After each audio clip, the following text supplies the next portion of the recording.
So hello, this is a totally different video and we love to take you behind the scenes every now and again because today is a massive day. We are at the home of the Aston Martin Cognizant Formula One team, which is of course Silverstone. Today, as the title would suggest, we are launching Valhalla. I have, as the microphone on the side of my face would suggest, the honour of being the presenter, compere, whatever you'd like to call it, of the event. And before the show kicks off, we thought we'd give you a walk and talk behind the scenes of what takes place when a substantial brand like Aston decides to launch a game-changing supercar. In fact, I'd probably call it a hypercar, at which point you've probably already seen the video. If you haven't, link below, but we'll go and show you the car anyway. But here we are. This is the sort of ultra-uber pop-up event space that Aston have built for the launch of the Valhalla, but it's also going to double as VIP lounge for Aston people, fans, clients, VIPs during the Formula One race, which is taking place this weekend at Silverstone. So we'll take you inside, but first of all, I wanted to point your attention to the satin finish on that DBX. Look how it shows up the contours. Super, super cool thing. It's actually got me quite tempted to maybe wrap my DBX in a satin PPF just to see how Lennox green looks on the car. Anyway, onwards, let's show you inside around some cool stuff. And considering this is a temporary facility, looks pretty awesome, hey? You'll have to forgive the white cards that I'm holding. These are my prompt cards for the event. But first of all, I wanted to draw your attention to this.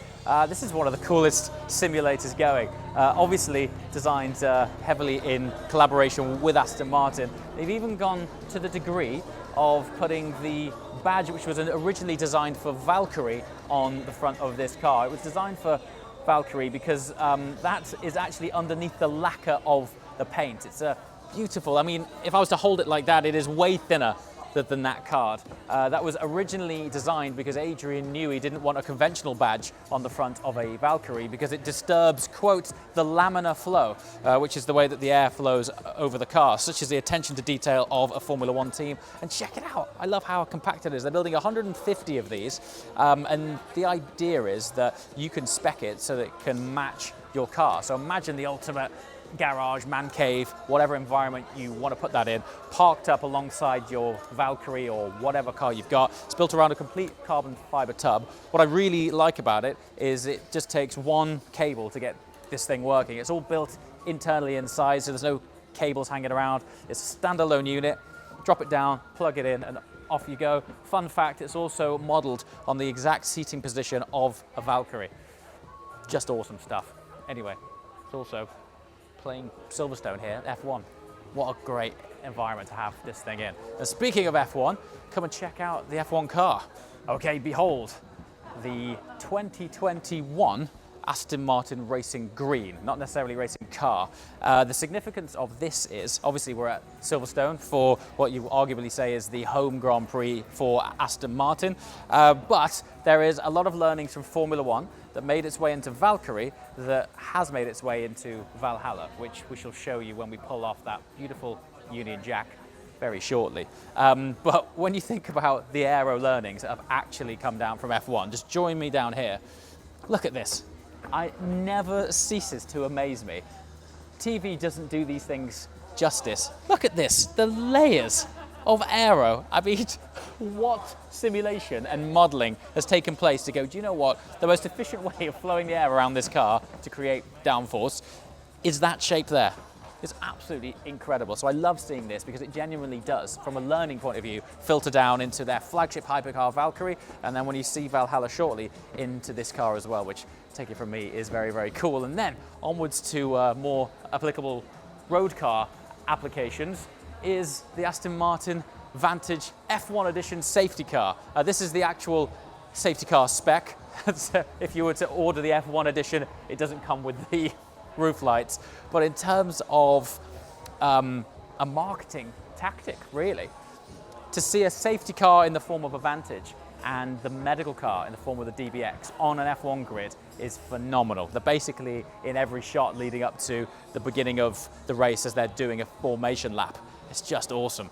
Now, I haven't actually had the honor of driving the F1 edition yet, but I'm taking it from good authority from other journalists I've spoken to that this is a real step on from the standard car. So if we ask Aston Martin nicely. No doubt we'll be able to get behind the wheel of one of these things soon, and I would love it if those seats were an optional extra for this car.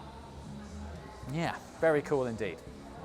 Now then, complete opposite end of the spectrum. This side really is celebrating contemporary, current day Aston Martin, and over here we've got something very special, because while at first you might think that this is just a beautiful DB5, this is in fact a Goldfinger edition DB5, meaning Aston Martin Works have developed a working model, full-size model, big kids version of the Goldfinger DB5, which also includes working bullet shield here. Now when I say bullet shield, it's not just a gesture. This thing does actually rise up here, and it was tested at a firing range to make sure that it would stop a bullet. So it's not just a gesture, it really, really works. These rotating plates. There is also around the front here, out of here pops actual machine guns. What we'll do is I'll splice in some B-roll from the time that I filmed this at Works a few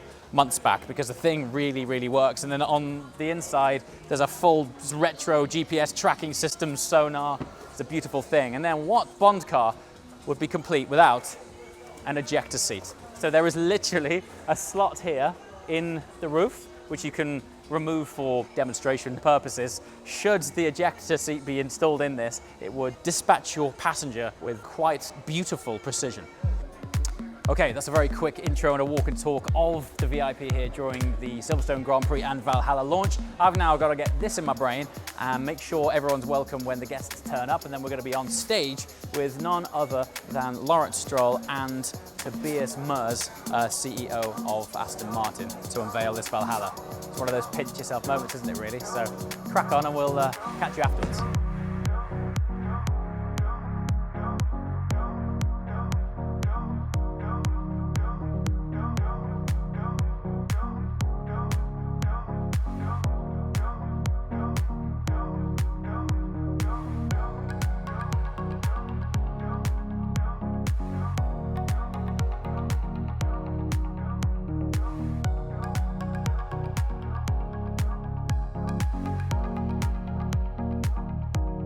Of the launch out of the way, we are doing a very similar format for the VIPs and guests and clients of this car later this evening for quite a special dinner.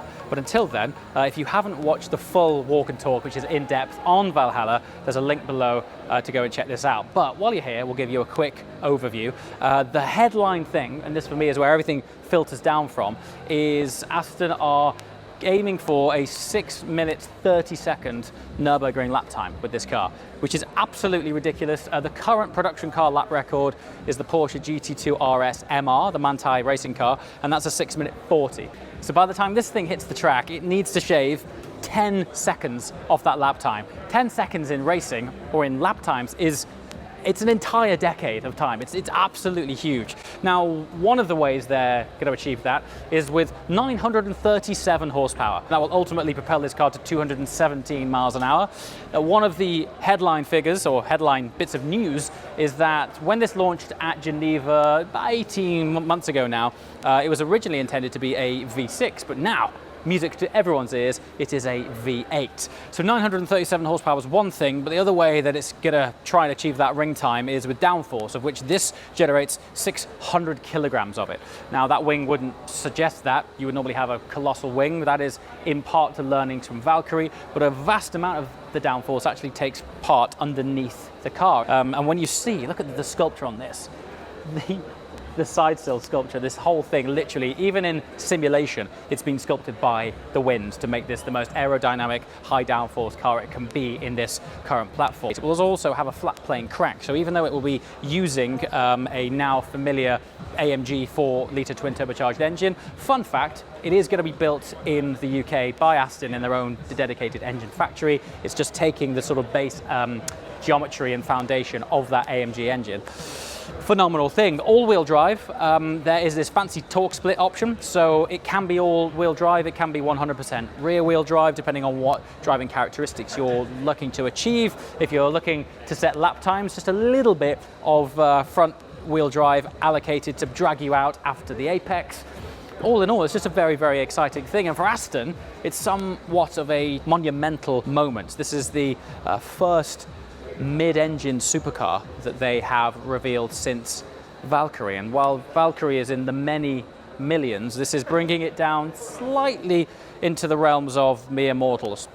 Slightly. I think we're speculating that it will be under 1 million before options. So anyway, Michelin CUP 2s, no doubt when they go and set the ring time, it'll probably be on CUP 2Rs. Carbon ceramic brakes, offset wheels, 20s at the front, 21s at the rear. I also speculate and wonder if there will be an optional track pack, not a dedicated track car, but like on Valkyrie, there is still a road version that has a track pack on it. So it's a little bit more of a track-focused car. Fascinating stuff. Like I say, this is a very brief overview of the car. If you want to know the full walk and talk, hit the link below. We'll just sign off this bit on the colossal diffuser of this car. Look at that. I mean, as far as rear ends go, that is different gravy. Look at it. All right, might appear as though I am at the bar, but I can do anything but take a break right now. We have just reset the scene.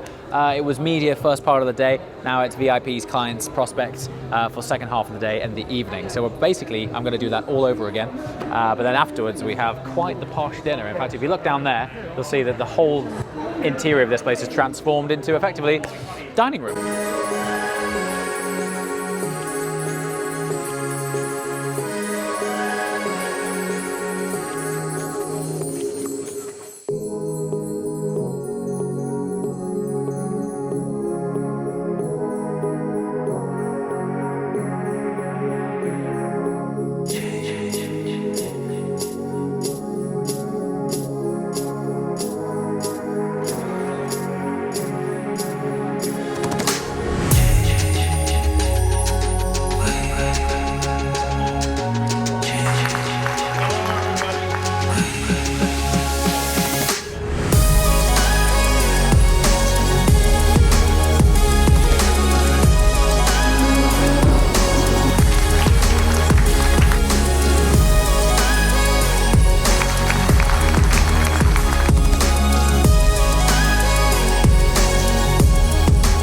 That's it, global unveiling of the Valhalla. We did media in the morning, we've done VIPs in the evening. Reception's been great, lots of smiles all around. It's also one of the first events that people have been able to go to for a very long time.